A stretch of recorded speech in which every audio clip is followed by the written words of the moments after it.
जगद्गुरु स्वामी विवेकानंद परमपूज्य महाराष्ट्री आदरणीय मुख्याध्यापक उपमुख्याध्यापक पर्यवेक्षक महोदय, शिक्षक बंधू भगिनी आणि विद्यार्थी बंधू भगिनी, कालच आपल्या सगळ्यांचा आवडता रक्षाबंधन हा सण साजरा झाला। सगळ्यांचा आवडता अशासाठी की अतिशय प्रेमपूर्ण असा हा सण आहे आणि हा सण फार पूर्वी काळापासून आपल्या भारत देशामध्ये प्रसिद्ध आहे। म्हणजे अगदी फार सत्ययुगामध्ये जेव्हा बटू वामन अवतार होता आणि बटू वामन अवताराने आपल्याला माहिती आहे की बलिराजाला पाताळामध्ये पाठवलं आणि मग बलिराजाने त्याला शिक्षा म्हणून आपल्या गाडीचं द्वारपाल म्हणून करून ठेवलं। त्यावेळेला श्री लक्ष्मीने बळीराजाला राखी बांधली आणि आता माझं संरक्षण म्हणून माझ्या पतीची तू मुक्तता कर अशी विनवणी केली असा उल्लेख आपल्याला पुराणात सापडतो। त्यानंतर दुसरा अतिशय आपल्या सगळ्यांना माहिती असणारा आणि ओळखीचा प्रसंग म्हणजे श्रीकृष्णाने जेव्हा शिशुपालावर आपलं सुदर्शन चक्र चालवलं तेव्हा ते चक्र सोडत असताना श्रीकृष्णाच्या पोटाला इजा झाली। राजसूय यज्ञ होता, त्या यज्ञासाठी श्रीकृष्णाची सख्खी बहीण सुभद्रा आणि त्याची मांडळी बहीण द्रौपदी या दोघी जणी त्याच्या जवळच उभ्या होत्या। जेव्हा सुदर्शन चक्र सोडण्यात आलं तेव्हा पोटाला इजा झाली आणि त्याच्यातून रक्त व्हायला लागलं। या क्षणी द्रौपदीने पटकन आपल्या भरकरी शालूचा पदर घालून श्रीकृष्णाच्या पोटावर पट्टी बांधली आणि श्रीकृष्णाने तिला वचन दिलं की भविष्यामध्ये प्रत्येक क्षणी तुझा जेव्हा डाहो ऐकतील, जसं आता मला दुःख झालं आणि तू लगेच त्याचं निवारण केलं, तसं तुला कोणतंही दुःख आलं तर त्याचं निवारण करण्याची जबाबदारी मी घेतो। आणि हा पण एक दाखला आपल्याला पुराणामध्ये सापडतो की जेव्हा द्रौपदीची मदत करायला कोणीही नव्हतं, वास्तविक पाहता द्रौपदी ही मोठ्या कुलातली मुलगी, मोठ्या कुलाची सून, पण तिच्या कुलातले सगळेजण तिची गंमत बघत बसले होते। तिचे स्थिर असणारे तिची निर्वचना करत होते आणि तिच्यावर अतिशय वाईट प्रसंग आला आणि अशा वेळेला तिने फक्त एकदा हाक मारली, कान्हा धाव। आणि त्या क्षणी असं वर्णन करतात रवींद्रनाथ टागोर की न जाने ये नारी है या सारी है, ये सारी नारी ही सारी। इतक्या साडीवर साडी साडीवर साडी येत गेल्या, पुरुषाचं हकला पण तो द्रौपदीला निर्वस्त्र करू शकला नाही, केवळ कृष्णाच्या मूर्तीने।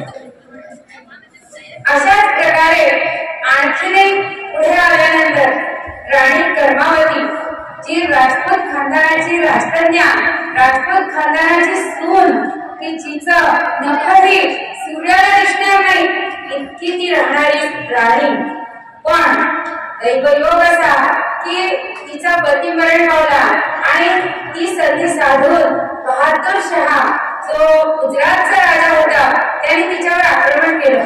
एकटी कर्णावती प्राणपणाने लढली, पण तरी सुद्धा तिची कुमक कमी होती आणि त्यावेळेला तिने राखी हुमायून राजाकडे पाठवली, जो दिल्लीचा बादशाह होता, की जैसे द्रौपदी की लाज, जैसे द्रौपदी की लाज राखत है कन्हैया, वैसी कर्णावती राह देखे जल्दी आओ। त्यावेळेला हुमायून हा कर्नाटकामध्ये युद्धात बिझी होता आणि त्यामुळे त्याला यायला उशीर झाला। तोपर्यंत कर्णावतीने आपला जोहर केला होता, म्हणजे स्वतःला अग्नीमध्ये झोपून दिलं होतं, पण तरी सुद्धा बहिणीला दिलेलं वचन मोडले जाऊ नये म्हणून हुमायून राजाने बहादूर शहाशी लढाई केली आणि हुमायूनने बहादूर शहाला हरवून जे उदयपूरचे रचयिते आहे उदयसिंग, जे कर्मावतीचे पुत्र होते, त्यांना चित्तोडच्या राजगादीवर बसवले। अशा प्रकारे अनेक भावंडांची, अनेक बहिणींची उदाहरणं आपल्याला बघायला मिळतात। अगदी अलीकडच्या काळात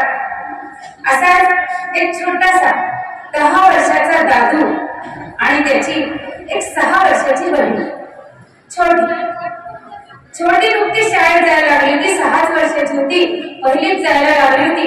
आणि दादू मात्र 10-11 वर्षाचा होता. कोकणातलं गाव आहे, एका टेकडीच्या जवळ त्यांची छोटीशी वस्ती होती. दादू आणि छोटी मजेत गप्पा मारत रोज शाळेत जायचे. आणि एक दिवस अचानक ते घरी परत आले, तोपर्यंत टेकडीची दरड कोसळली. दरड कोसळल्यामुळे पूर्णच्या पूर्ण तिचं असणारी कुटुंब नेस्तनाबूत झाली होती. त्या दरडीखाली दादू आणि छोटी यांचे आईवडील मरण पावले. अतिशय दुःख दोघांना झालं होतं. पण त्या क्षणी दादूनी हिंमत सोडली नाही.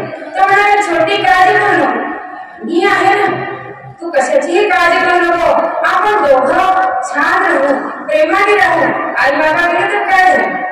मोठ्या हिमतीने त्याने आपल्या छोटीला वाढायला सुरुवात केली. दादूला खरं म्हणजे वेगवेगळ्या इंजिनांची खूप आवड. गाडी उघडून बघायची, त्याच्यात कोणते पार्ट कसे काम करतात याचा त्याला लहानपणापासून छंद, आणि म्हणून त्याने इंजिनियर व्हायचं ठरवलं होतं. पण काय करणार, अकाली जबाबदारी येऊन पडली आणि म्हणून दादूचं हे स्वप्नच राहिलं. छोटीला मात्र शिकवणं त्याने सोडलं नाही.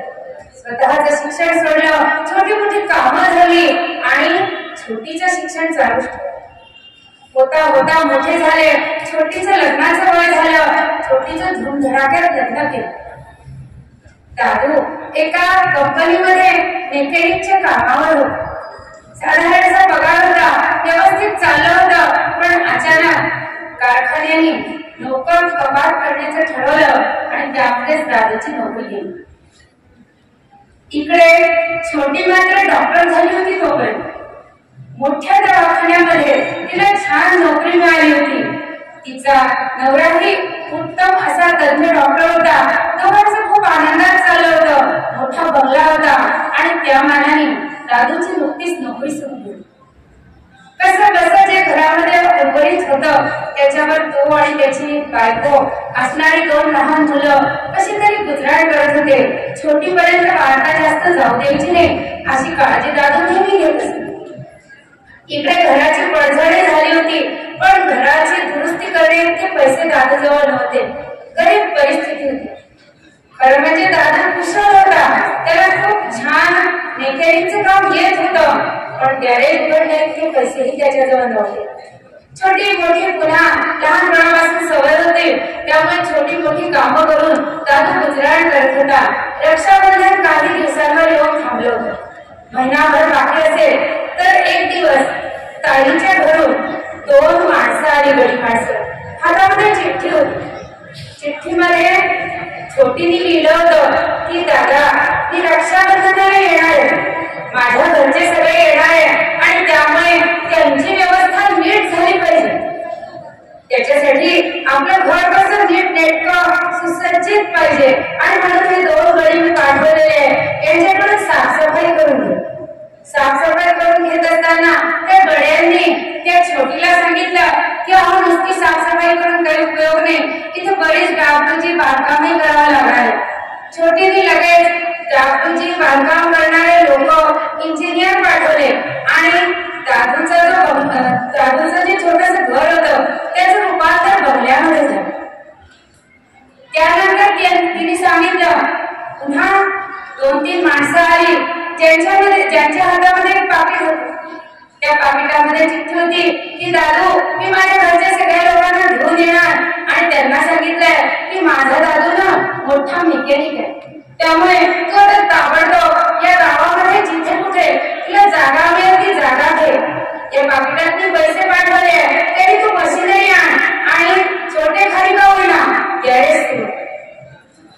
दादाला एकीकडे वाईट वाटत होतं की पहा, छोटी श्रीमंत झाली तर तिला आपल्या भावाची लाज वाटायला लागली.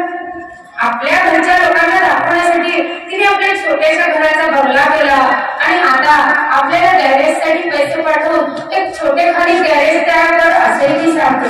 एकीकडे वाईट वाटत होतं, पण पत्नीवर खूप प्रेम होतं. खरंच बहिणीची लाज तर राखल्या द्यायलाच पाहिजे आणि म्हणून मग त्याने आपल्या बंगल्याची दारबंदी करून घेतली, छोटीशी जागा घेतली, मेकॅनिक म्हणून जे आवश्यक असते ती यंत्र सामग्री आणली आणि एक छोटासा अगदी छोटासा गॅरेज सुरू केलं. हे सगळं होता होता महिना सरला. रक्षाबंधनाचा दिवस आला. सगळेजण उत्सुकतेने वाट बघत होते की छोटी आता तिच्या घरच्या सगळ्यांना घेऊन येणार आहे, तिची कशी वास्तवस्त करायची, कशी काय तिची सोय करायची. पण कारची गाडी थांबली आणि त्याच्यातून एकटीच छोटी खाली उतरली. छोटी घरात आली. रक्षाबंधनाचा सोहळा पार पडला. आता दादा म्हणाला की छोटी, तुझ्या घरचे बाकीचे आले नाही का? आणि खरं सांगू, तुझ्यासाठी मी एक साधीशी भेटवस्तू आणली आहे, पण आता तुझ्या घरचे कोणी आले नाहीये तोपर्यंत मी तुला ती देऊन टाकतो, कारण त्यांच्या समोर तुला ती घ्यायला आवडणार. त्या क्षणी छोटीच्या डोळ्यामध्ये पाणी आलं. ती म्हणाली, दादा तुला खरंच वाटतं काय की माझ्या घरचे येणार आहे, त्यांची सरबराई व्हावी म्हणून मी या छोट्या घराचा बंगला केला? त्यांना सांगायचं माझा भाऊ हे केली काय म्हणून तुला गॅरेज उघडायला सांगितलं? नाही, मला माहिती आहे तू हाराची काळं करून प्रसंगी माझी माय माझा बाप करून मला मोठं केलं, पण मी छोटी बहीण आणि केवळ एक विचार की भावाच्या बहिणीला मदत नाही मागायची, मदत नेहमी बहिणीला भावानी करायची. आणि हा एकच विचार आपल्या दोघांच्या प्रेमाच्या आड येतो काय? तू इतकं मोठं मला केलं, मग माझ्यावर तुझा इतकाही अधिकार नाही की तू तुझी परिस्थिती मला सांगावी, तुझा दुःख तू मला सांगावं आणि मी तुला मदत करावी. कधीतरी असंही व्हावं ना की बहिणीने भावाला मदत केली. विद्यार्थी मित्रांनो, आपण सुद्धा आपले विचार बदलू. नेहमीच स्त्री काहीतरी घेण्यासाठी आणि पुरुषाने तिला काहीतरी द्यायचं, ही जी पुरुष प्रधान संस्कृतीची विचारसरणी ती आज रक्षाबंधनाच्या दिवशी आपण बदलूया. बहीण आणि भाऊ दोघही समान आहेत आणि प्रत्येक प्रसंगाला, कोणताही कठीण प्रसंग असो तो भावावर येऊ की बहिणीवर येऊ, एकमेकाच्या मदतीने त्यांनी सोडवायचंय हे लक्षात ठेवा.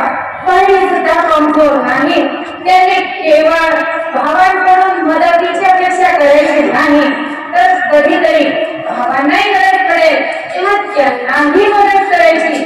आपली मानसिकता ठेवली, मानसिकता बदलली तरच खऱ्या अर्थाने स्त्री पुरुष समानता आपल्या हातामध्ये स्थापन होईल आणि मग खऱ्या अर्थाने ते रक्षाबंधन होईल. एवढा नीतीपाठाचा उद्देश आहे तो तुम्ही लक्षात घेतला तरी पुरेसा आहे.